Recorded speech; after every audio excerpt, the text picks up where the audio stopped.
vous savez qu'aujourd'hui, c'est la dernière journée des auditions publiques sur le projet de loi 11 qui étudie des élargissements importants de l'aide médicale à mourir au Québec. Alors, nous avons choisi ce moment, durant la suspension des travaux de la commission qui étudie ce projet de loi. Au même moment, nous avons appris que c'est la présentation du projet de loi sur l'efficacité en santé.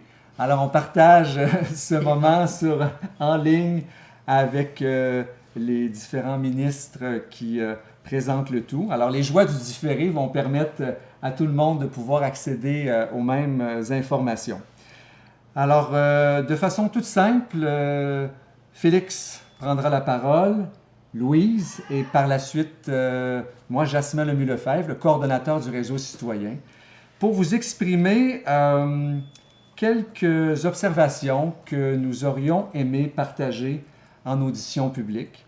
Je tiens à mentionner qu'il y a eu, oui, quelques opposants qui ont pu prendre la parole en audition publique, mais pour la plupart, ces voix ont malheureusement été ignorées.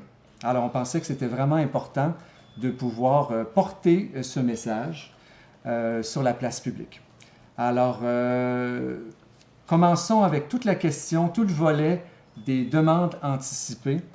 Je tiens à mentionner que le docteur Félix Pajot est un gériatre de Québec, mais qui, je suis très content de pouvoir constater, qui a à l'international de beaux reflets, qui a été publié sur les questions d'aide médicale à mourir, d'euthanasie, Alzheimer, troubles neurocognitifs. Donc, on est vraiment privilégié d'avoir un tel spécialiste à Québec. Donc, plaisir de vous entendre. Bien, merci pour l'invitation, Jasmin. Effectivement, on n'a pas eu la chance de s'exprimer dans l'étude du projet de loi 11, des perspectives peut-être un peu différentes de mes collègues qui ont participé, dont Dr Lucie, mais c'est pas le seul gériatre au Québec, bien que son opinion est importante. Je tenais à souligner que le projet de loi 11, pour moi, est quand même emprunt de ce que j'appelle la démentophobie. Parce que c'est un long mot pour dire, en fait, cette espèce de discrimination-là qui est à l'intersection de la stigmatisation de la santé mentale, de l'agisme, du capacitisme ou de cette discrimination basée sur les handicaps. Donc, une personne qui a un trouble neurocognitif majeur, autrefois appelé démence, a à la fois des handicaps physiques, des handicaps cognitifs, sont plus âgés que la moyenne de la population et ont des atteintes au niveau de leur santé mentale. Donc, tout ça fait qu'on a l'impression que leur vie ne vaut plus la peine d'être vécue. Puis c'est ce que les gens nous disent. Ils disent qu'ils veulent décider pour eux-mêmes de ne plus vivre si jamais ils ont ces atteintes-là, qui sont tant discriminées et tant stigmatisées. Et en même temps, ils veulent pour eux, mais pour eux dans un futur où ils seront devenus quelqu'un d'autre. Donc pour moi, les demandes anticipées ne sont pas vraiment un consentement, mais plutôt la représentation du fait que les gens ne veulent pas devenir ce qu'on appelle dans le langage une personne démente.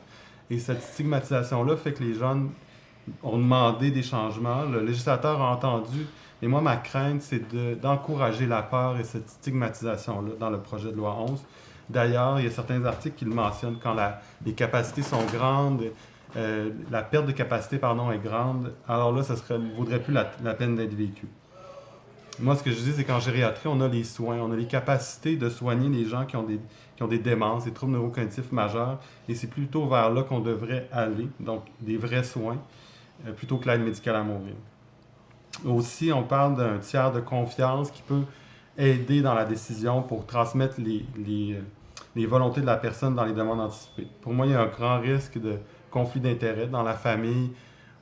C'est pas toujours des relations harmonieuses. Puis l'équipe médicale va être un peu obligée d'écouter ce tiers de confiance qui va représenter plutôt un consentement substitué qu'une vraie demande anticipée. Ça, c'est quand il y a des tiers, puis que les tiers sont de bonne volonté ou de mauvaise volonté où il y a de la maltraitance impliquée. Sinon, quand il n'y a personne, c'est les médecins, l'équipe soignante qui va prendre la décision en se fiant sur des écrits il y a 5 ou 10 ans avant dans cette demande anticipée. Donc encore là, il y a des risques de conflit d'intérêts. Comme médecin, on a besoin de rendre le système de santé efficace. Le projet de loi qui s'en vient le montre, donc il faut libérer des lits, vider l'urgence. Est-ce qu'à ce moment-là, il n'y aurait pas des conflits qui pourraient s'immiscer dans la décision d'éliminer ces gens qui ont une démence, justement, dont la vie ne vaut plus la peine d'être vécue, au lieu de les soigner réellement. D'un point de vue plus pratico-pratique, au Québec, on est à peu près une centaine de gériatres. Et à Québec même, il y a 2 infirmières praticiennes spécialisées. Donc, quand le législateur parle de professionnels compétents, pour moi, c'est vraiment les gériatres, les gérontopsychiatres et les médecins de famille qui font des soins gériatriques au long cours et aussi des infirmières praticiennes spécialisées. Et il y en a trop peu pour évaluer aux 3 étapes, soit au moment de faire la demande, donc de rédiger les directives ou les demandes anticipées, au moment d'appliquer la demande si on pense que l'incapacité est avérée et que les déficits sont grands, et de faire le soin entourant, puis s'assurer que vraiment tous les soins étaient faits avant de faire l'euthanasie active ou l'aide médicale à mourir. Je pense qu'il n'y a pas assez en ce moment de professionnels, les chiffres le montrent, il n'y a pas assez de professionnels compétents au Québec pour vraiment mettre en branle un tel système d'aide médicale à mourir par demande anticipée. Pour moi, tout être humain mérite des soins, peu importe leur incapacité, leur handicap, leur âge, leur état mental, leur santé mentale. Et malgré la discrimination qu'on voit, les gens qui disent « ben moi, plus tard, si je deviens comme ceux dont on ne veut plus, éliminez-moi ou faites l'aide médicale à mourir », je pense qu'on devrait éviter cette voie-là et plutôt améliorer les soins gériatriques, gérontopsychiatriques, les soins en CHSLD. Donc, former plus de gens, améliorer les ressources humaines, les ressources financières. Donc, ce serait ma recommandation bien humble aux législateurs avant de passer à une euthanasie active pour les gens qui ont des troubles cognitifs. Donc, ce seraient mes recommandations comme médecin gériatre, spécialiste en questions éthiques. Merci beaucoup, Félix. Maintenant, Louise. Louise, je veux juste avant te dire à quel point on apprécie de pouvoir être chez toi. Bien, ça fait plaisir. Alors, rappelle-nous donc combien d'enfants vivent ici avec toi dans ta maison? Dans la maison, j'en ai 24. J'en ai 3 qui sont autonomes à l'extérieur de la maison. Puis dans ces 3-là, très autonomes, des bons professionnels, bon, on ne voulait pas les laisser vivre. Et puis, ils se débrouillent très bien. Dans la maison, il y en a 24. Mais c'est la vraie vie de famille, mais la belle vie aussi, où il y a beaucoup d'interrelations entre chacun. Parce que les personnes handicapées, oui, c'est dangereux le projet de la loi 11, parce qu'on veut éliminer ces gens-là. Puis souvent, j'aime dire, parce que je le vis comme ça, ce sont des maîtres dans les relations humaines. Mm-hmm. Parce qu'aujourd'hui, c'est difficile, les relations humaines. On ne les a pas facilement. On pitonne, les cellulaires et tout, mais mes enfants, bon, ils aiment, il y en a qui aiment bien le cellulaire, qui sont capables, mais ils aiment mieux les gens, les relations humaines, ils aiment mieux partager leur amour, leur amitié. Alors, je trouve qu'ils sont des maîtres, c'est un art pour eux. Et puis, ils sont vraiment, je dirais, dans la culture de la vie. Si on faisait un retour, c'est quoi la culture de la vie? Parce que pour moi, les médecins, ce sont des gens qui cultivent la vie et non la mort. Et puis, là, on se demande, quand on écoute tout ce qui se passe, puis les lois qu'on veut mettre sur pied, bien finalement, on cultive la mort. Alors, on arrive où avec une culture de mort? Personne n'a vraiment sa place. Alors, on se cherche. Mais mes enfants, malgré leur handicap physique, intellectuel, puis c'est des enfants en général, sauf les 3 à l'extérieur, sont des enfants de moyens à sévères, mais ils apprennent à fonctionner avec leurs limites. Puis nous, on apprend aussi à travers ces limites-là, je dirais, à trouver nos limites à nous et avancer plus loin. Donc, pour moi, la culture de la vie, c'est la culture de la bonté. Mm-hmm. Parce que les enfants, ils sont bons. On n'a pas besoin de leur dire. À un moment donné, j'ai accueilli une personne âgée, là, qui était quand même assez autonome, mais âgée. Et puis les enfants, je leur ai jamais demandé d'aider à monter parce que dans la maison, on a quelques rampes d'accès. Mais simplement, ils y vont et avec joie. Mais pour moi, c'est ça la vie, tout simplement. Puis avec les bons médecins, quand j'entendais le docteur Félix, c'est intéressant parce que c'est comme ça qu'on aime entendre parler un médecin. Parce que l'aide médicale à mourir, pour ne pas dire l'euthanasie, c'est pas une solution qui t'amène à aller plus loin et à partager tes faiblesses Parce que dans notre système, je pense qu'on a peur de la faiblesse. Alors, pour notre système, une personne handicapée, c'est un faible. Alors, on est aussi bien de l'éliminer parce qu'on ne sait pas quoi faire avec. Mais si on cherche leur force, on va en trouver et on va aller plus loin dans nos relations humaines. Bien sûr, le projet de loi 11 ne propose pas d'éliminer des personnes vivant avec un handicap sans leur consentement. Non. Mais comment vous trouvez cette offre? Alors, si le projet de loi est accepté, il y a des personnes handicapées qui, maintenant, si bien sûr ils répondent aux autres critères, vont devoir ou vont se faire proposer de choisir entre l'aide à vivre et l'aide à mourir. Et hier, en audition publique, il y a eu plusieurs personnes handicapées, plusieurs groupes les représentants, qui ont signalé que même avant ce projet de loi, il y en a plusieurs qui se sont fait offrir l'aide médicale à mourir de façon parfois malhabile, souvent avec manque de ressources.